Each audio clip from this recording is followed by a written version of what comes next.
சுத்தமான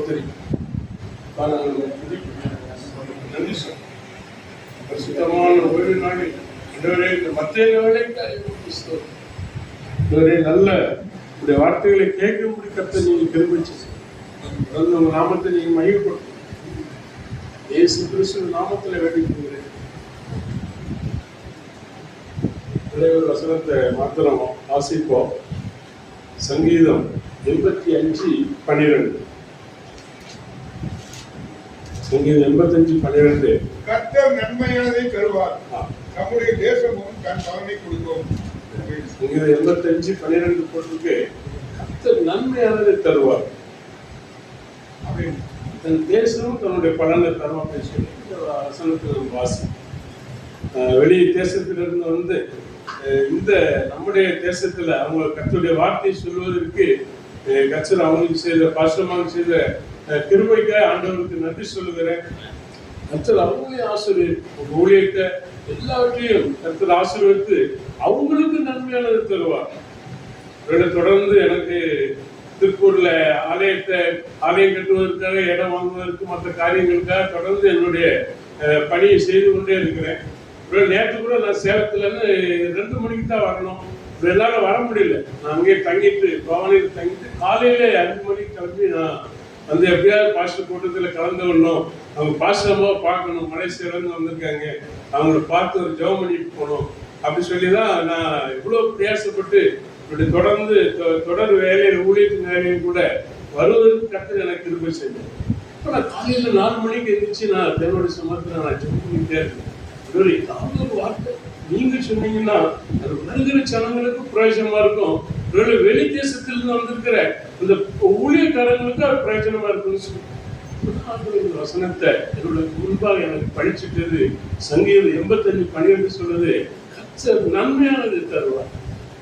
இவரோட பாஸ்டருக்கு வந்திருக்கிற உங்களுக்கு, இவரோட இசைக்கறி வாசிக்கிற அருமையான சகோதரனுக்கு யாரா இருந்தாலும் சரி, இன்றைக்கு எனக்கும் கூட எனக்கு எத்தனை தேவைகள் எத்தனை இதெல்லாம் நடக்குமா அப்படி சொல்லி ஒரு எதிர்பார்ப்பு இருந்துகிட்டே இருக்கு. அந்த வசனம் என்னோட உள்ளத்தில் ஆகியோட பேசும்போது இன்னைக்கு வந்திருக்கிற உங்க வாழ்க்கையிலும் ஆண்டவர் நன்மையானது இன்னைக்கு தரும். அருமையான பாஸ்டமா வாழ்க்கையில புதியாளர்கள் நடத்தினாங்க. அவங்க வாழ்க்கையில கூட ஒருவேளை ஒரு நன்மை நீங்க பார்க்கல அப்படி சொல்லி நீங்க நினைச்சுக்கிட்டு இருக்கலாம். ஆண்டவர் நன்மையானது தருவார். யோசேப்பு அப்படிதான் நினைச்சுக்கிட்டு இருந்தாங்க. நம்ம வாழ்க்கையில நன்மை நடக்குமா, எல்லாமே தீமையா நடக்குது அப்படி சொல்லி யோசேப்பு தன்னுடைய உள்ளத்துல எண்ணிக்கிட்டே இருந்தாங்க. சிறு வயசுல கொண்டு நினைச்சாங்க. ஆதியாகமம் 40:23 சொல்லுது, பணப்பாத்திரக்காரன் சொல்லி அனுப்புறாங்க. ராஜா கிட்ட சொல்லப்பா, ஞாபகப்படுத்து, கொஞ்சம் என்னை எப்படியாவது சிறைச்சாலையில இருந்து விடுதலை பண்ணு, நான் தவிர்க்க முடியாத குற்றத்துக்காக நான் உள்ள சிறைச்சாலையில இருக்க சொல்லி அனுப்புறப்போ இந்த ஆதியாகமம் 40:23 சொல்லுது, பணப்பாத்திரக்கார யோசேப்பு மறந்து போகுது. நன்மை செய்கிற ஆண்டவர் மறக்கவே மாட்டேன். ஏசாயா 44:21 நீங்க வாசித்து பாருங்க. நான் உங்களை உருவாக்கினேன், நான் எப்படி உன்னை மறப்பேன். 1 ராஜாக்கள் 3:19 சொல்லுது, தாய் தன் பக்கத்துல படுக்க வச்சிருந்த பிள்ளையை கூட மறந்து, இந்த வசனம் அப்படி சொல்லுது. 1 ராஜாக்கள் 3:19 அவ பிறந்து படுத்ததுனால அந்த குழந்தை செத்து போச்சு. தாய் தன் பக்கத்துல படுக்க வச்சிருக்க குழந்தைய கூட மறந்துடுறான். அடுத்து நம்மளை உண்டாக்கி. சங்கீதம் 100:3 நீங்க வாசித்து பாருங்க. கர்த்தரே நம்மளை உண்டாக்கி. சங்கீதம் 119:73 வாசித்து பாருங்க. அவருடைய கரம் நம்மளை உருவாக்கிச்சு. இப்ப நம்மளை உருவாக்கின ஆண்டவர் ஒரு நாள் அவர் நம்மளை மறக்கவே மாட்டார். அவர் ஆண்டவர் நன்மை செய்வார். நான் ஆண்டவரை ஏற்றுக்கொள்வதற்கு முன்பாக எத்தனையோ என்னோட காரியத்துக்கு நன்மை கிடைக்குமான்னு சொல்லி நான் தேடி அடைந்தது உண்டு.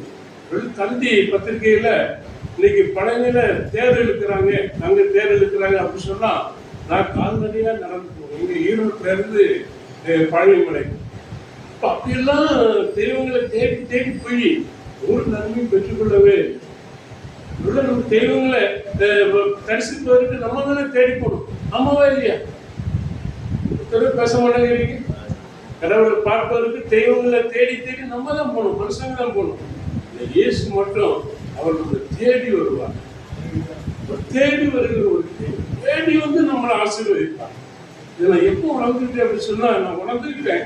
ஆனால் போன மாசத்துல ஜீசஸ் கால்ஸ்ல செய்தி கொடுப்பதற்கு எப்படியோ அவங்க கேள்விப்பட்டு அந்த மேனேஜர் இந்த தொலைபேசியில, ஐயா உங்களை நாங்கள் கேள்விப்பட்டோம், நீங்க கோவை திருமணத்தின் நற்செய்தியாளர் அலைகள் எல்லாம் போய் நீங்க பிரசங்கிக்கிறீங்க, எங்க ஆபீஸ்ல எங்களுடைய கூட்டத்துல ஒரு நாள் நீங்க வந்து பிரசங்கிக்கணும் அப்படி சொல்லி போன மாசம் எனக்கு ஒரு போன் வந்துச்சு. சரி வருகிறேன்னு சொல்லி ஒரு குறிப்பிட்ட தேதி கொடுத்தாங்க.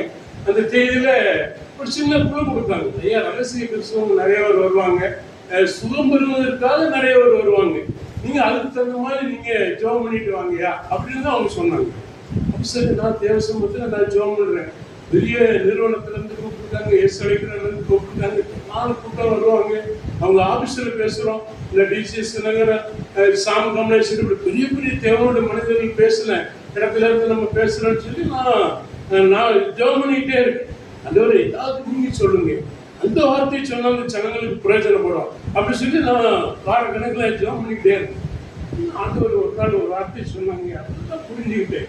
உங்களை தேடி வருகிற ஆண்டவர், உங்களுடைய தேர்வுகளை அவர் புரிந்திருக்கிற ஆண்டவர் என்று சொல்லி ஆண்டவர் சொன்னாங்க. யோவான் 5ஆம் அதிகாரம் 6ஆம் வசனத்துல இறுதி வாக்கியத்தில் போட்டிருக்கு, அவன் வெகு காலமா வியாதிசன் கண்டு இயேசு அவனை தேடி போய் அவனை சுகமாக்குறார், இதை நீ சொல்லு அப்படி சொல்லி ஆவியான எனக்கு சொன்னோன்னு எனக்கு ரொம்ப மகிழ்ச்சியா இருந்துச்சு. இந்த யோவான் 5ஆம் அதிகாரம் இறுதி வாக்கியத்தில் 6ஆம் வசனத்தில் போட்டிருக்கு, அவர் வெகு காலமா வியாதிசன் சொல்லி இயேசு கண்டு அவனை தேடி போய் அவனை சுகமாக்குறார். எவ்வளவு ஒரு ஆண்டவர் பாருங்க, எந்த ஒரு தெய்வமும் தேடி வரவே வராது. ஆண்டவர் இயேசுனார் மட்டும்தான் அவங்க தேடி வந்து உங்களை என்னை நன்மை செய்கிறாங்க. மார்க் 5ஆம் அதிகாரம் 3ஆம் வசனத்தை நீங்க வாசித்து பாருங்க. சகோதரி பிள்ளை பாடல் பாடுறப்ப சொன்னாங்க, அவனுடைய குடியிருப்போ கல்லறையில இருந்துச்சு. இயேசு அவனை தேடி போய் அந்த பைத்தியத்தை தேடி போய் அவனை சுகப்படுத்தினாங்க. அவரோட தாய் தகப்பன் பெற்றோர் உறவினர் ஒரு நாள் கூட அவனை தேடி போய் அவனுக்கு உணவு கொடுத்ததாக பைபிள்ல ஒரு பதிவுமே இல்லை. இயேசு மாத்திரம் அவனை தேடி போய் அவனை சுகப்படுத்தி, அவர் ஊர்காரங்க எல்லாம் நம்மளுக்கு கடையெல்லாம் நமக்கு தெரியும். ஊர்காரங்க நீங்க போங்க, என்ன வசரம் இல்லாம இப்ப வசரம் தெரிஞ்சிருக்கான், அந்த பேச்சு ஆச்சரியமா இருக்குன்னு சொன்ன உடனே ஆண்டவர் தன்னுடைய கப்பலுக்கு தன்னுடைய படகுக்கு போறப்போ இந்த மார்க் 5ஆம் அதிகாரம் 18ஆம் வசனத்தை வாசித்து பாருங்க. லூக்கா 8ஆம் அதிகாரம் 38ஆம் வசனத்தை வாசித்து பாருங்க.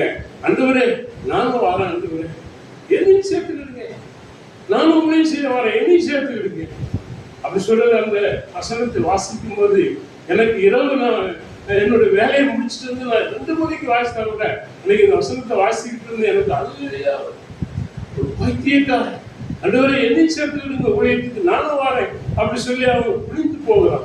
அது நம்ம பரம்பரை எத்தனை வருஷமா நம்ம எத்தனை ஆராதனைகள் எப்படி எத்தனை தேவனுடைய பாசமாமா எத்தனை ஊழியக்காரங்க வார்த்தைகளை கேட்கிறோம். என்னைக்காவது நான் ஊழியத்துக்கு போறேன் ஆண்டவரே, என் பிள்ளைகளை நான் ஊழியத்துக்கு அனுப்பி வச்சிருக்க நம்ம சொல்லியிருக்குமா? பைத்தியம் தெரிஞ்சுன்னு சொல்றான். ஆண்டவரே நானும் வரேன் என்னை சேர்த்துக்கிடுங்க அப்படிங்கிறான்.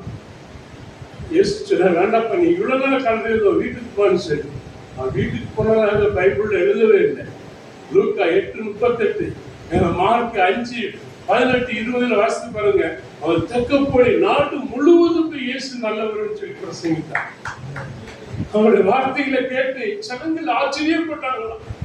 அவன் வஸ்திரத்து நிர்வாணமா இருந்தான், தன்னைத்தானே கீழிக்குள்ள கல்ல வச்சு யாரும் போக முடியாது. ஆனா ஜனங்கள் அவருடைய வார்த்தையை கேட்டு ஜனங்கள் ஆச்சரியப்பட்டாங்க. ஆண்டவர் அதற்காக நம்மளை தேடி தேடி வர்றாங்க. மலேசியாவில இருந்து தேடி வந்திருக்காங்க. ஏதாவது ஒருத்தர் ரசிக்கப்பட மாட்டாங்களா? வார்த்தை கேட்டு தமிழ்நாட்டுல ஏதாவது ஒருத்தவங்க அந்த வார்த்தைகளை கேட்டு ரசிக்கப்பட மாட்டாங்களா அப்படின்னு சொல்லி பேச அப்படியே ஆட்களை அனுப்பி வைக்கிறாங்க. இன்னைக்கு வரைக்கும் அனுப்பிக்கிட்டே இருக்காங்க.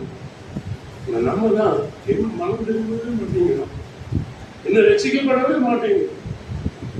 கொஞ்சம் உங்களை தூக்கி பாருங்க. அந்த உங்களை ஒருவேளை வியாதி உங்கள்கிட்ட இருக்கலாம், பிரச்சனைகள் உங்கள்கிட்ட இருக்கலாம், ஆண்டவர் உங்களை மறக்க மாட்டேன். அது எல்லாம் ஆண்டவர் மாத்திடுவார்.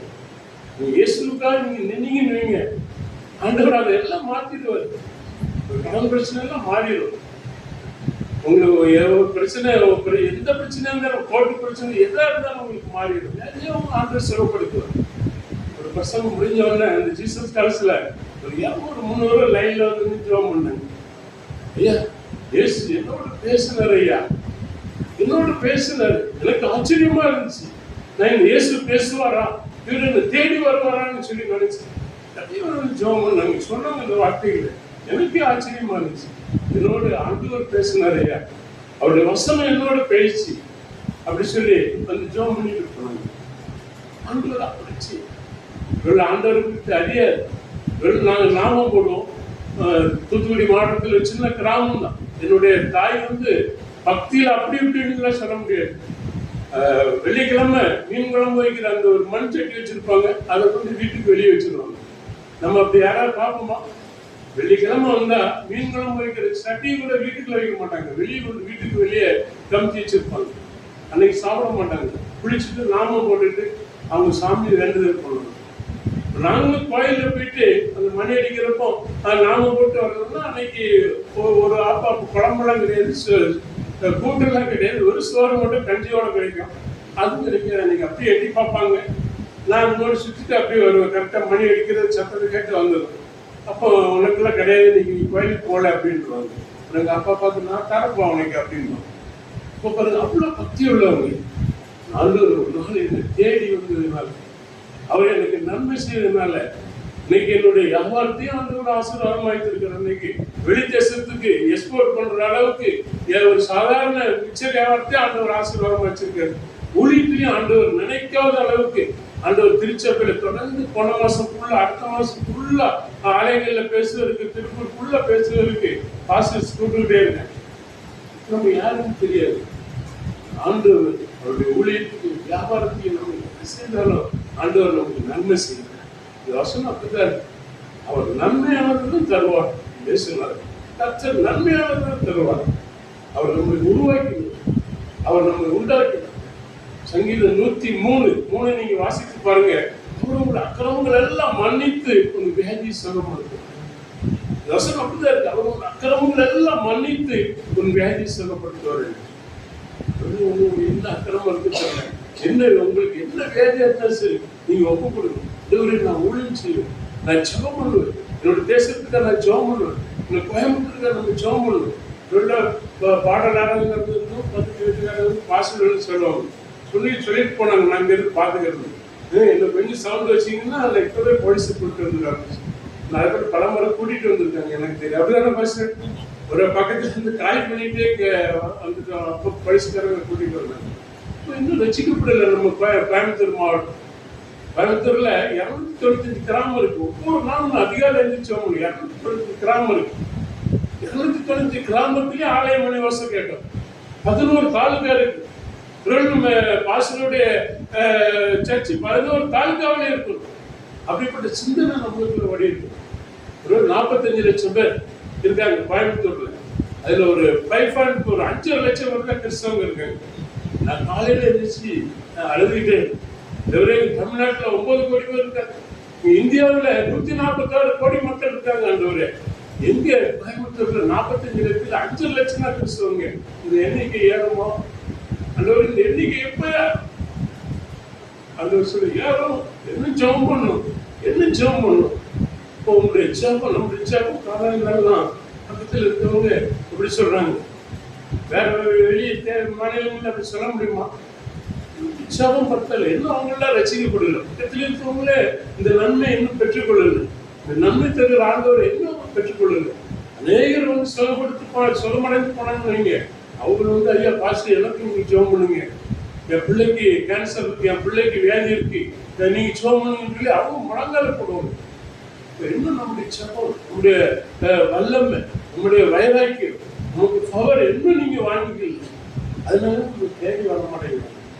ஆண்டவர் அந்த தேடி போய் சுகப்படுத்துகிற ஆண்டவர், தேடி தேர்வுகளை அறிந்து அவங்களை பூர்த்தி செய்கிற ஆண்டவர். அப்படிப்பட்ட ரசிகரை வானத்தை பூமி உண்டாக்கின ஆண்டவரை நம்ம வச்சிருக்கோம். அவர் சாதாரண ஆண்டவர். அவர் வானத்தை பூமி உண்டாக்கினார். சங்கீதம் 121:2 சொல்றது வானத்தை பூமி உண்டாக்கினார். இப்படிப்பட்ட ஆண்டவர் நம்முடைய ஆண்டவர். அதனால நம்ம என்ன சொல்லி கொஞ்சம் வேதத்தை வாசிக்கணும், தினசரி வேதத்தை வாசிக்கணும். நான் இது வைத்திருக்கிறது 3வது வேதாகம். இப்போ என்னுடைய தலைமுறையில் தான் நான் ஆண்டவரை ஏற்றுக்கொண்டேன். படிச்சு படிச்சு படிச்சு இப்படி இங்கெல்லாம் பண்ணி 3 வேதாகமத்தை யூஸ் பண்ண முடியாது. 3வது வேதாகமத்தை நான் 4வது வேதாகமத்தை நான் வச்சிருக்கேன். படிச்சுப்பாங்க. ஆண்டவர் யோசேப்புக்கு நன்மை செய்தார். தேசம் முழுவதுக்கு ராஜாவான அவருடைய தாவீதுக்கு நன்மை செய்தார் ஆண்டவர். அவர் நாள் முழுவதும் காத்திருப்பார். சங்கீதம் 25:5 சொல்லுது, நாள் முழுவதும் காத்திருப்பார். காத்திருப்பு அப்படி இருந்தது. தாவீதுக்கு ஆண்டவர் நன்மை. சாதாரண ஆடுகளை வைத்தவர அவர் 40 வருஷம் தொடர்ந்து ராஜாவை ஆண்டவர் வைத்தார். 30 வயசுல ஆண்டவர் ராஜா வைத்தார். 2 சாமுவேல் 5ஆம் அதிகாரம் 4ஆம் வசனம் சொல்லி தாவீதுக்கு வயசு 30. 2 சாமுவேல் 5:5 நீங்க வாசித்து பாருங்க. தொடர்ந்து 40 வருஷம் அவர் ராஜாவாக. சேனைகளின் கர்த்தர் அவரோட கூட இருந்தார்.